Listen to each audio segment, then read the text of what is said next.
جی بالکل، دیکھیں اسلام آباد میں فوڈ اتھارٹی کی جانب سے جو کارروائی کی گئی ہے جس میں 1000 کلو گرام جو ہے وہ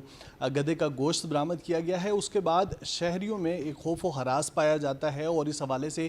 بے شمار سوالات جو ہیں انہوں نے جنم لیا ہے کہ کیا یہ گوشت جو ہے وہ اسلام آباد کے باسیوں کو کھلایا جا رہا تھا، کیا اس کی کوئی دوسرے صوبوں میں جو ہے وہ ترسیل کی جا رہی تھی یا پھر اس گوشت کو بیرون ملک بھیجا جا رہا تھا۔ اس حوالے سے اس وقت ہمارے ساتھ موجود ہیں ڈی سی اسلام آباد جو کہ ڈائریکٹر جنرل بھی ہیں فوڈ اتھارٹی کے، ان سے جانتے ہیں۔ سر بہت شکریہ آپ کے وقت کے لیے۔ یہ بتائیے گا بڑا ایک سیڈ انسیڈنٹ جو ہے وہ اسلام آباد سے رپورٹ ہوا ہے، چونکہ اسلام آباد کو فوڈ کے حوالے سے اور سیکیورٹی کے حوالے سے سیکیور سمجھا جاتا ہے اور اس طرح کا واقعہ رپورٹ ہوا ہے، کیا کہنا چاہیں گے؟ Sir thank you very much. میرا تو خیال ہے آپ سیکیور ہی سمجھیں، بیکاز انسپیکشن ہوئی ہے، ریڈ ہوئی ہے اور وہ چیز سامنے آئی ہے، تو اس کو نیگیٹو نہیں بلکہ میں تو اس کو پازیٹیولی دیکھتا ہوں کہ ٹیمز کام کر رہی ہیں اور چیز ایک سامنے آئی جو نہیں ہونی چاہیے تھی۔ تو جو آپ نے بات کی کہ لوگوں کو پریشانی ہے، دیکھیں اس سے پہلے بھی اور اس کے بعد بھی ٹیمز کانسٹنٹلی، جتنے ہمارے یہ فوڈ آپریٹرز ہیں جن کو آپ ریسٹورنٹس کہا جاتا ہے، ان کی انسپیکشنز رینڈملی روٹین وائز ہوتی ہیں ڈفرینٹ ٹائمس پہ، اور کہیں بھی ہمیں پچھلے 2 سالوں میں ایسا ایویڈنس نہیں ملا کہ کسی ریسٹورنٹ میں حرام میٹ کک ہو رہا ہو، اور وہ انسپیکشنز ابھی بھی جاری رہیں گی۔ رہی بات یہ انسیڈنٹ ہے، very sad incident, I do agree, اور اس میں ایک فارن نیشنل بھی اریسٹ کیا گیا ہے اور security guard subsequently police effort سے اریسٹ ہوا ہے۔ انویسٹیگیشن جاری ہے۔ جیسے آپ نے کہا 3 ہی صورتحال ہو سکتی ہیں، یا لوکلی سپلائی ہوتا ہے یا ایکسپورٹ کے لیے ہو رہا ہوگا، یا تیسری یہ ہے کہ جی فارن نیشنل اس کو کنزیوم بھی کرتے ہیں۔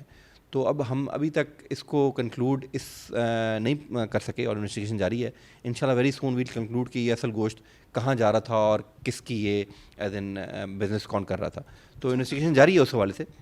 یہ فرمائیے گا سر کہ کیا معلومات حاصل ہو سکی ہیں کہ یہ جو کرٹیل تھا، مافیا تھا، یا پھر جو سپلائرز تھے یہ کب سے یہاں اسلام آباد میں کام کر رہے تھے اور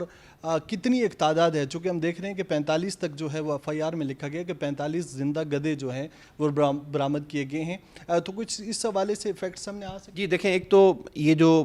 سلاٹرنگ ہے تقریباً کوئی 2 ہفتوں ہوئی ہے، 2 ہفتوں سے مراد 2 ہفتے پہلے یہ اسٹیبلشمنٹ وہاں ہوئی ہے، اور اس پہ ایویڈنس کلیکٹ ہو رہا ہے، اور ایک یہی بھی ایویڈنس ملا ہے کہ جی ایک گاڑی لیٹ آدمی آتی تھی جس کے تھرو اس کو سپلائی کیا جاتا تھا، تو وہ اس پہ بھی پولیس کام کر رہی ہے، CCTV کیمراز کو یوز کیا ہے، اور ہمیں امید ہے کہ ویری سون ہم جو ہے نا عوام کو اور آپ تک یہ بات پہنچائیں گے کہ یہ پورا بزنس کیا تھا اور کیا چل رہا تھا۔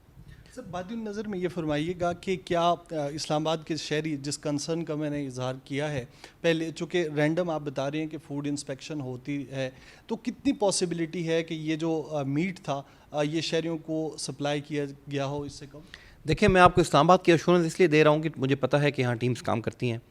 اور رینڈملی اور ڈفرینٹ ٹائمز پہ انفیکشن بھی ہوتی ہیں۔ ہمیں پچھلے 2 سالوں میں کوئی ایسا ایویڈنس نہیں ملا کہ کسی ریسٹورنٹ میں جو حرام میٹ کک ہو رہا ہو، تو وہ انسپیکشنز جاری رہیں گی۔ تو ریسٹ اشور